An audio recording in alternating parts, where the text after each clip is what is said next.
everybody, how's it going? Welcome back to another Walking Dead video here. So in this one, I want to break down the opening scene or the opening minutes for The Walking Dead Daryl Dixon Season 2, Episode 1. You might be confused, but they actually released the very first 11 minutes of the premiere episode. So if you have AMC Plus, you can go and watch the very first 11 minutes of The Walking Dead Daryl Dixon Season 2, Episode 1. And it's really good. It really does set up the story really well. And I'm really happy that AMC does this. The one thing I miss actually that they used to do a lot was release the opening minutes for every episode. Like it wasn't 11 minutes. 11 minutes is a lot, but they used to release what, 3-4 minutes, 5 minutes or something like that, depending on the episode. That was always so fun because you just got to watch a little bit of the episode early, and it always ended in a way where you just got excited for the episode because it always ended right before the opening credits would roll, right? So yeah, but anyways, I watched the opening scene here, so I want to talk about everything that happened here, break everything down. So before we go any further, make sure to be a subscriber if you want to get all my Walking Dead content like this. Now, what we see in the very beginning here of this episode is it actually focuses obviously on Daryl and Carol, and what I like about this in terms of the structure is I know the very first episode is going to be mostly about Carol. I mean, you can't really tell just based off of the 11 minutes here because it's split evenly. The first 5-6 minutes is about Daryl, the next 5-6 minutes is about Carol. But I do imagine just based off of where Carol's story is going to be, that they are going to focus a lot more on that, and I'm actually very thankful for that because Daryl, we see him in a place here in France where it's been a couple of weeks since the finale of season 1, and he is now teaching Laurent how to kill walkers, and he actually built a really cool device here where I guess you can tie the walkers up to this rope or whatever, so it is pretty safe. But for Laurent, he's obviously having a very hard time doing this, but for Daryl, I think he just wants him to learn these skills so that he'll be, fine without him, right? I think that's one of those things that Daryl also talks about a lot in the opening minutes here is that he's just not sure about this place. And I know some people will be like, wait, he just decided to stay. I don't think it's that easy. I think he didn't want to leave. Obviously in the finale of season 1, he was leaving. He was going to the shore, there was a boat or whatever, so he could have potentially left and actually went back to America, but I don't think he wanted to leave Isabel and Laurent, and so he wants to come back, but also being there, obviously he's still going to miss everybody back in America, and he talks about everybody back in America a lot in the opening minutes here, and I think that's why when you watch the trailer that they come to the idea of, well, why don't you guys come back with me to America? I think for Daryl, that's the best case scenario is they actually come with him back to America, because then he doesn't really have to miss anyone here and he can be back in America. And I think that's one of the things that is going to make it very, very difficult here. If Carol knows about Rick, that Rick made it back home, that's going to make it way more difficult for Daryl to stay here. I wonder if Carol, because of that, is actually going to keep that a secret because she knows that Daryl is very happy here. I mean, that's also a big thing to try and keep a secret, though. So it's going to get really interesting here. But Daryl is trying to teach Laurent here how to kill some walkers, obviously to give him some more independence and whatnot. And Laurent just doubts himself. Daryl's like, well, it's only been 2 weeks, you'll get it. And the thing is, it has only been 2 weeks, right? And Laurent is also very young. So just more practice, just keep practicing doing this. He'll eventually get it, but it's because he doubts himself, right? That's the biggest issue there. And so then we get to a scene here where Lo Sang receives a report from Paris that one of their camps was raided by Pouvoir. Pouvoir being Madame Genet's group, which I'm just going to try and refer to them as Pouvoir now. Hopefully that doesn't confuse a lot of people, but I think everyone should understand that that is the new villain group in Daryl Dixon. But they did receive a report that their Paris camp, I guess, was raided by Pouvoir. And so now they're concerned that Madame Genet is going to find out their exact location. And obviously, they have people there that are hurt and they're needing help. And Daryl says that he can help with the rescue, but Lo Sang wants him to stay. Daryl thinks it's a big mistake not sending a group right away, but Lo Sang's like, well, no, we don't have to do that. Daryl's like, you got to be willing to throw the first punch. And Lo Sang's like, no, I'll throw the last one. And it's a really interesting scene because it really does tease, I think, some of the disconnect between Daryl and Lo Sang. And I do think, because Norman Reedus said that the nest isn't all that it seems, I do think that Lo Sang is working with Madame Genet. There's just certain things here, and we'll talk about it in a second, but there's certain things with the character and his dislike, it seems like, for Daryl, that makes me a little unsure about him. And I wonder if there is a lot more of a connection there with Madame Genet, and if Madame Genet actually does know their exact location. Or maybe it's not that simple yet, and maybe, you know, Lo Sang just doesn't like Daryl. And so over time, since Daryl's not leaving the nest, Lo Sang eventually does work with Madame Genet to get rid of Daryl, right? I could see them doing something like that, because Daryl does afterwards, like they talk, and Daryl's like, you know, I can help with the rescue. And Lo Sang is just kind of like, Daryl, how long are you going to stay here, sort of thing. And Daryl's just like, well, how long do you want me to stay here? Like, when are you going to get me a boat, kind of thing, right? And it's kind of interesting that he would say that, because he literally just got a boat, but all of a sudden this is happening now. So yeah, Lo Sang's like, you know, I'll get you a ride or whatever. And so I'm just like, wait, Daryl's going to leave then? I think a lot of this is just sort of like set up, because obviously Daryl just has to say what he has to say.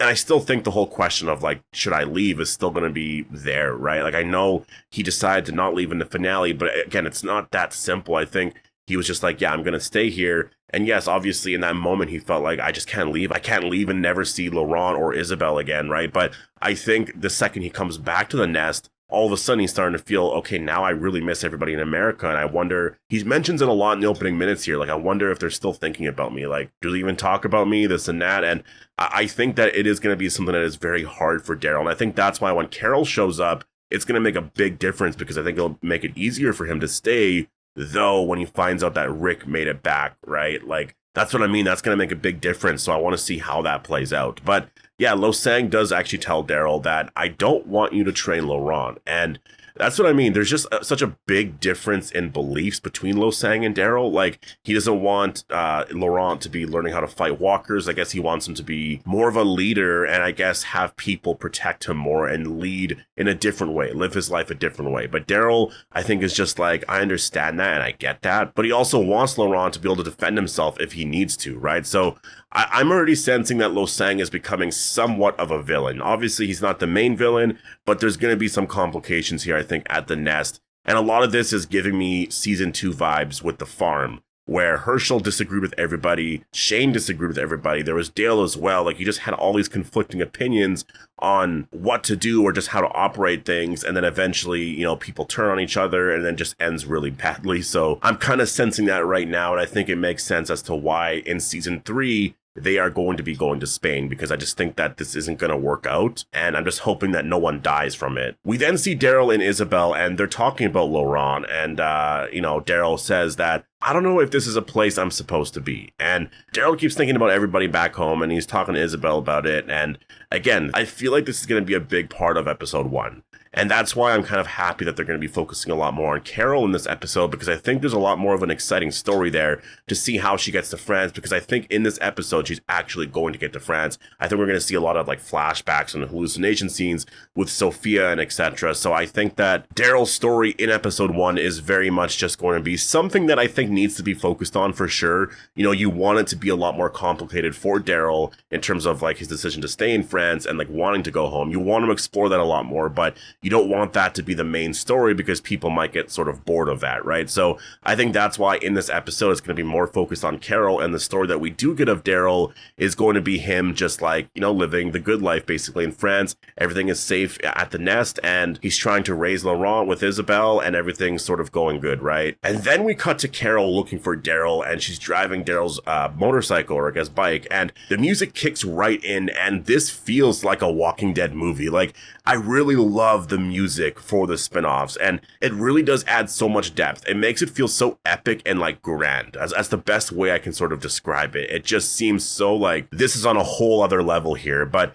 we do see Carol, she hides the bike actually near a tree, and she's looking at the mechanic shop, and she actually looks at the mechanic shop with her binoculars. And this really reminded me of the season 5 premiere. I don't know what it was about it. Maybe it's just because she's higher up and she's looking down on a place like that, and it kind of looked very similar to the season 5 premiere with Terminus. But she looks down at this place and she's like, yeah, this makes sense. This has to be where Daryl is, or was, I guess. And so Carol goes to talk with them, and then Carol right away sees Daryl's crossbow. Like, she goes and talks to them, and it's just sort of like, everything's good, everything's normal. And we saw a lot of this scene before, but we actually see a lot more of this now. And that one mechanic guy just absolutely hates Daryl. And at the same time, as he sort of walks out and starts like saying all this stuff about Daryl, Carol sees Daryl's crossbow and is like, all right, so you guys did something with him. And then that's when she grabs Daryl's crossbow, and then everyone's like, are you crazy? And then Carol says certifiable. And I absolutely love that line. I think that line right there, are you crazy? Certifiable. That's going to be such a memorable like Carol quote for like a long time. I laughed. Amazing scene. I absolutely love that dialogue there. But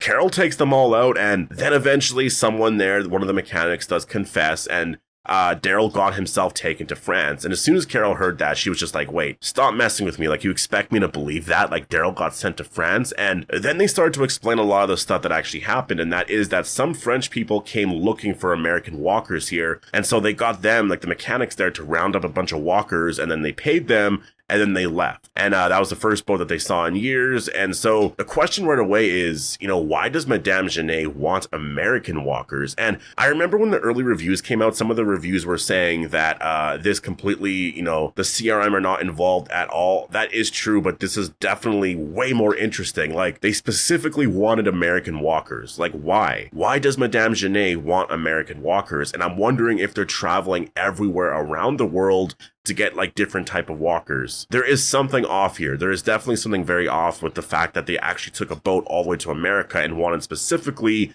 American walkers. Like, that doesn't make a lot of sense. And I think that's going to be a question that is answered here in season 2. Like, why were you there doing that? And so Carol, after learning this information, is like, well, I guess I'll have to go to where the boat was, I guess. And so she takes a car and she actually drives to where the boat was. And all she finds are old boats, probably from before the apocalypse happened or whatever. And now she knows, you know, she looks out into the ocean and she's just like, yeah, I guess Daryl's in France, and now I have to find a way to get there. And what's absolutely crazy about this is that, like, she has to really rely on that information that Daryl is in France. Like, it's really scary because, like, what if he never actually made it there? Like, what if, like, literally he was on the boat and then he jumped off or something and then he ended up somewhere else, and so Carol ends up in France and he's nowhere to be seen? Like, that's the crazy thing about all of this and how scary it can actually be, you know, looking for somebody in the apocalypse. Like, Carol can go to France and he might not be there. Or what if he died and was, like, thrown over the boat or something at some point during that journey or that trip, right? And Carol's in France and now she can't come back. Like, her going there, that's a big commitment. But that's such a big commitment to Daryl. Like, I'm going to find you. And so, yeah, I just really love the scene. The music here, the nature elements was really cool. Again, the music felt very... It just feels so epic in scale. It feels so big. Those are the best words I can use to describe it. When you're watching it, you're just like, this feels like the next evolution of The Walking Dead. And I know it's felt like that since the spinoffs, but it always catches me off guard because The Walking Dead original series never had music like this, right? Besides like the Whisperer Pike scene, that scene was incredible. But the spinoffs, honestly, like the music has been like really completely outstanding. So amazing opening minutes. I really enjoyed watching this. I wanted to watch a lot more, and I'm just so excited now for The Walking Dead Daryl Dixon season 1, for The Walking Dead season 2 episode 1 to actually come out, and that is exactly in 2 months today. So the show is premiering on September 29th, and now we're going to be getting a lot more information in terms of just like promos, teasers, and everything like that. So finally, it's not going to be so quiet for The Walking Dead. It's definitely been a rough couple of months trying to talk about anything with The Walking Dead. So yeah, I'm so excited. I can't wait for the premiere here. If you've watched it, go and post all your thoughts down below. Hope you guys all enjoyed the video, and I'll see you guys in the next one.